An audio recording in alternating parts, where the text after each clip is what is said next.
1815, a year after the end of the War of 1812 in America, Napoleon escaped his exile and returned to Paris.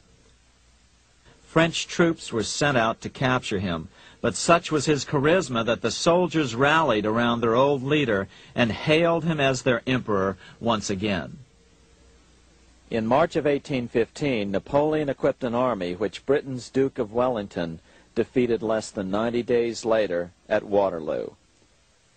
Some writers claim Napoleon borrowed £5 million from the Bank of England to rearm, but it appears these funds actually came from the Ouvard banking house in Paris. Nevertheless, from about this point on, it was not unusual for privately controlled central banks to finance both sides in a war. Why would a central bank finance opposing sides in a war? Because war is the biggest debt generator of them all. A nation will borrow any amount for victory.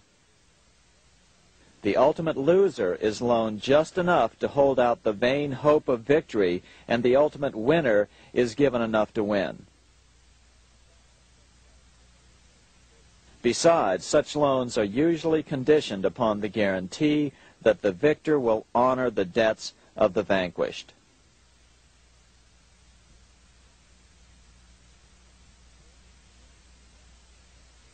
This is the Waterloo battlefield about 200 miles northeast of Paris in what today is Belgium. Here Napoleon suffered his final defeat, but not before thousands of French and Englishmen gave their lives on a steamy summer day in July of 1815. Right over there, on June 18, 1815, 74,000 French troops met 67,000 troops from Britain and other European nations. The outcome was certainly in doubt. In fact, had Napoleon attacked a few hours earlier, he would probably have won the battle.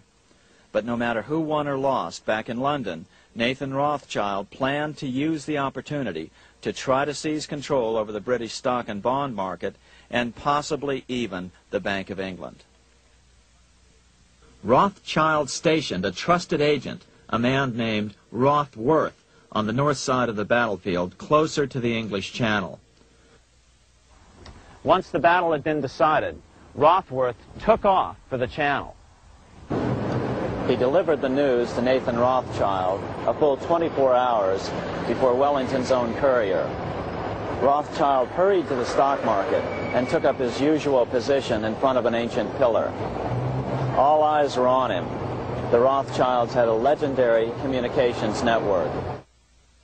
If Wellington had been defeated and Napoleon was loose on the continent again, Britain's financial situation would become grave indeed. Rothschild looked saddened. He stood there motionless, eyes downcast. Then suddenly he began selling. Other nervous investors saw that Rothschild was selling. It could only mean one thing. Napoleon must have won, Wellington must have lost. The market plummeted. Soon everyone was selling their consols, their British government bonds, and prices dropped sharply. But then Rothschild started secretly buying up the consols through his agents for only a fraction of their worth hours before.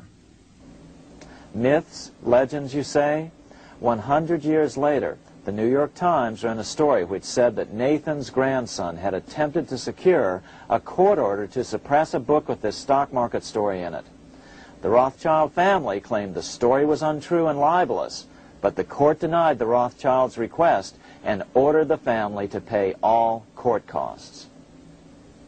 What's even more interesting about this story is that some authors claim that the day after the Battle of Waterloo, in a matter of hours, Nathan Rothschild came to dominate not only the bond market, but the Bank of England as well. Whether or not the Rothschild family seized control of the Bank of England, the first privately owned central bank in a major European nation and the wealthiest, one thing is certain. By the mid-1800s, the Rothschilds were the richest family in the world, bar none. They dominated the new government bond markets and branched into other banks and industrial concerns. In fact, the rest of the 19th century was known as the Age of the Rothschilds. Despite this overwhelming wealth, the family has generally cultivated an aura of invisibility. Although the family controls scores of industrial, commercial, mining, and tourist corporations, only a handful bear the Rothschild name. By the end of the 19th century, one expert estimated that the Rothschild family controlled half the wealth of the world. Whatever the extent of their vast wealth, it is reasonable to assume that their percentage of the world's wealth has increased since then. But since the turn of the century, the Rothschilds have cultivated the notion that their power has somehow waned even as their wealth increases. Meanwhile, back in Washington in 1816, just 1 year after Waterloo and Rothschild's alleged takeover of the Bank of England, the American Congress passed a bill permitting yet another privately owned central bank. This bank was called the Second Bank of the United States. The new bank's charter was a copy of the previous bank's. The U.S. government would own 20% of the shares of the bank. Of course, the federal share was paid by the Treasury up front into the bank's coffers. Then, through the magic of fractional reserve lending, it was transformed into loans to private investors who then bought the remaining 80% of the shares. Just as before, the primary stockholders remained a secret. But it is known that the largest block of shares, about 1/3 of the total, were sold to foreigners. As one observer put it, it is certainly no exaggeration to say that the Second Bank of the United States was rooted as deeply in Britain as it was in America. So, by 1816, some authors claim the Rothschilds had taken control over the Bank of England and backed a new privately owned central bank in America as well.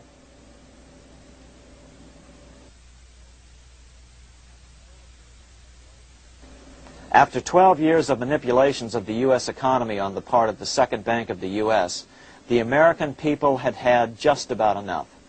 Opponents of the bank nominated a dignified senator from Tennessee, Άντριου Τζάκσον, the hero of the Battle of New Orleans, to run for president.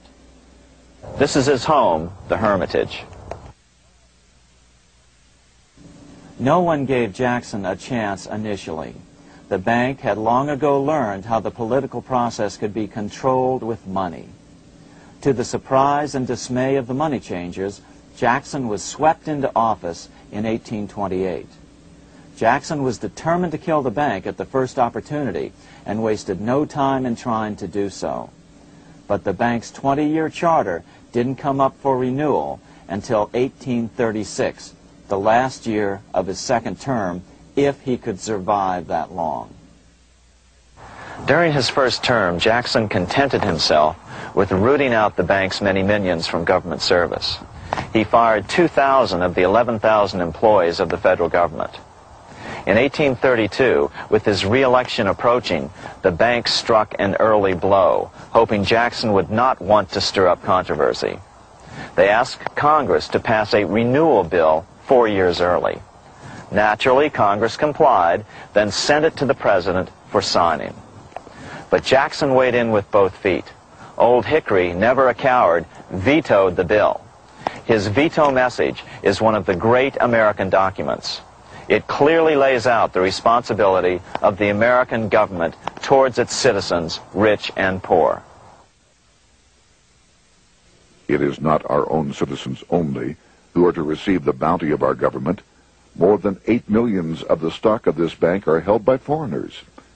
Is there no danger to our liberty and independence in a bank that in its nature has so little to bind it to our country? Controlling our currency, receiving our public monies, and holding thousands of our citizens' independence would be more formidable and dangerous than a military power of the enemy.